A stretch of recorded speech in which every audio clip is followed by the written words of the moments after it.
सर्दियों की रात थी। राज अपनी पत्नी नूतन और बेटी श्रेया के साथ एक होटल में था। आज उनका वहां आखिरी दिन था।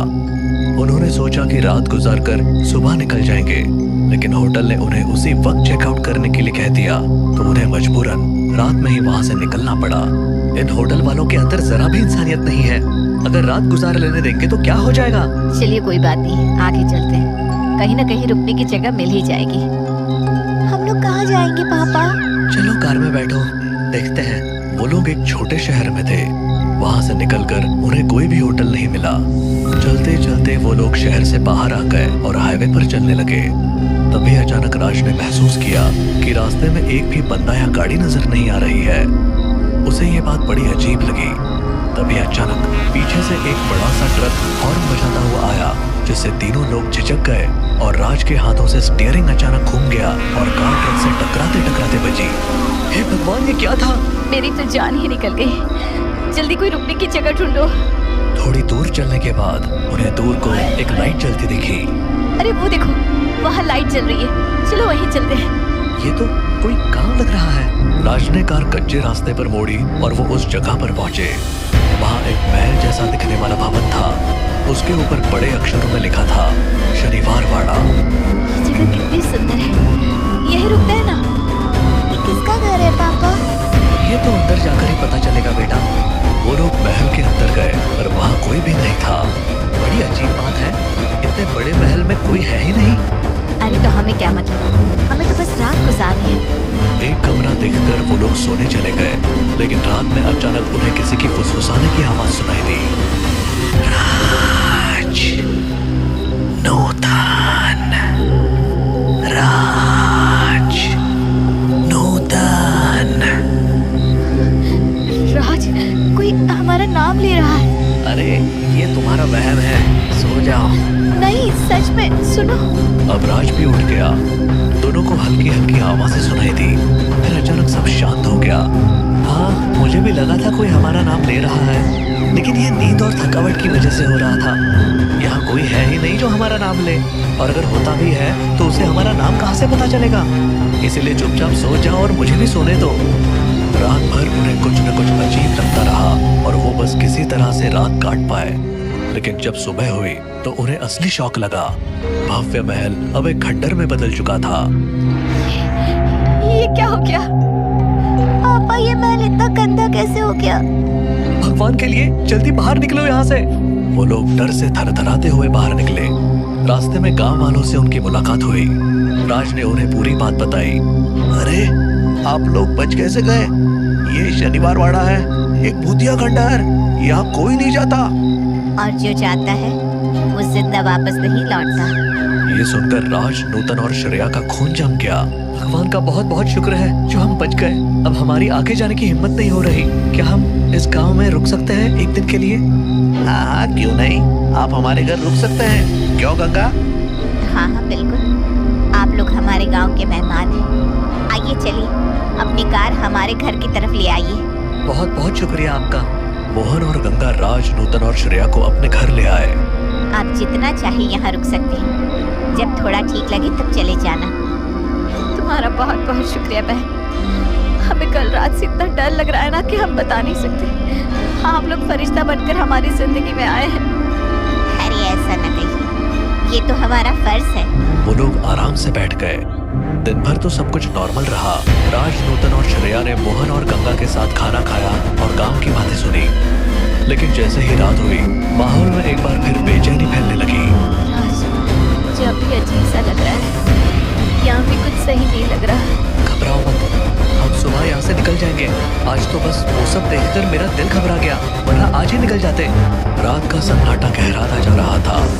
सभी सो चुके थे, लेकिन तभी अचानक बाहर जोर से शोर मचने लगा।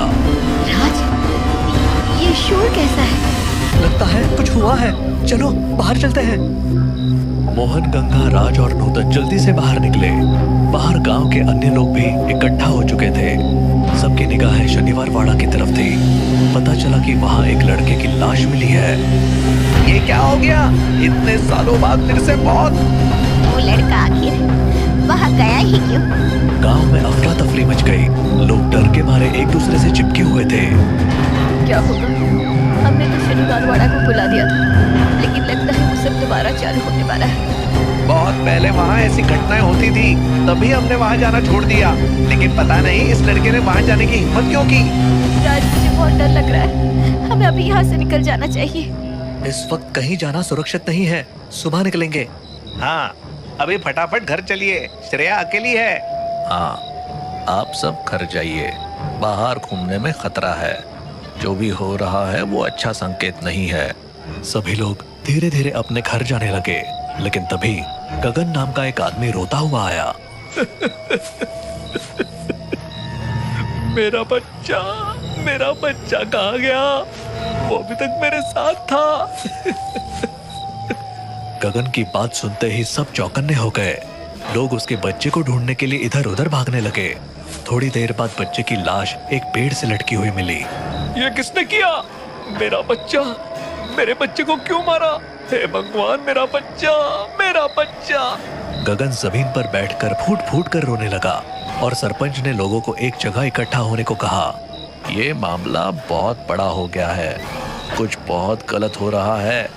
हमें समझना होगा कि ये सब क्यों हो रहा है।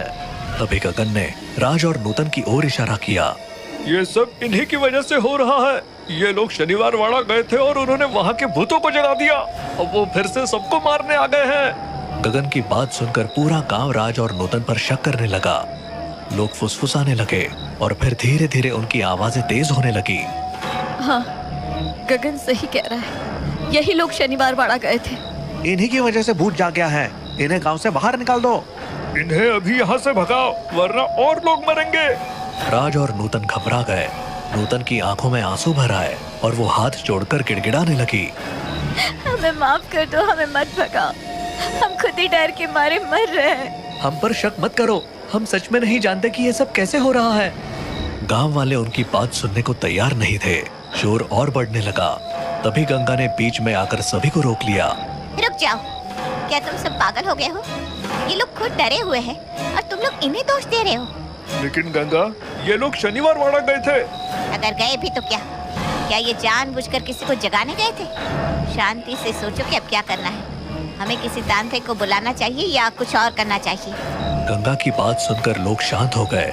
तभी नूतन घबरा कर बोली। मेरी बच्ची, मेरी श्रेया घर में अकेली है। मैं उसे ले आती हूँ। नहीं, तुम हमारी आंखों के सामने से नहीं हटोगी। तुम यहीं रुको, मैं उसे लेकर आती हूँ। गंगा जल्दी से श्रेया को लाने घर चली गई। बाकी सभी लोग डर के मारे एक जगह बैठ गए। लेकिन थोड़ी ही देर में गंगा और श्रेया के चिल्लाने की आवाजें सुनाई दी। सब लोग आवाज की दिशा में भागे। वहां पहुंचकर उन्होंने देखा कि गंगा जमीन पर मरी पड़ी थी और श्रेया उसके पास लेटी रो रही थी। सबके चेहरे पर हैरानी और डर था। श्रेया, कौन था यहाँ? किसने ये सब किया? एक लंबा सा भूत था। उसने अचानक गंगा आंटी को पकड़ लिया। सभी इस घटना से हैरान थे। लेकिन तभी सरपंच की नजर गंगा के गले पर गई। उन्होंने देखा कि वहाँ छोटे छोटे हाथों के निशान थे। फिर उन्होंने श्रेया के हाथों पर खून देखा। ये निशान, ये तो श्रेया के हाथों के ही हैं। इसका मतलब है इसने ही गंगा को मारा है। आप क्या बकवास कर रहे हैं? मेरी बेटी ऐसा नहीं कर सकती। श्रेया बस एक बच्ची है। लेकिन सरपंच ने श्रेया को राज की गोद से खींच लिया। श्रेया जमीन पर गिर गई और अचानक एक डरावनी आवाज में हंसने लगी। मैंने इस बच्ची को काबू में कर लिया है। अब ये मेरी है। सभी डर के मारे पीछे हट गए। राज और नूतन रोते हुए श्रेया की ओर बढ़े। श्रेया, श्रेया! मेरी बच्ची को छोड़ दो। लेकिन श्रेया, जो अब किसी भूत के कब्जे में थी, उसने उन्हें एक झटके में दूर फेंक दिया। भागो, ये भूत हम सबको मार डालेगा। तभी श्रेया का शरीर हवा में झूलने लगा और अगले ही पल वो गायब हो गई और फिर चारों तरफ दिखने लगी। गांव के लोग डर के मारे बीच के चौराहे पर इकट्ठे हो गए थे। लेकिन श्रेया, या कहे उस भूत के हाथों से तीर निकलने लगे और उसने सबको एक झटके में मार दिया। कुछ ही मिनटों में पूरा गांव वीरान हो गया। सिर्फ उसकी डरावनी हंसी गूंज रही थी। अब ये पूरा गांव मेरा है, पूरा गांव मेरा शनिवार वाला है। अगर आपको हमारी कहानी पसंद आई हो तो हमारे चैनल को सब्सक्राइब करें।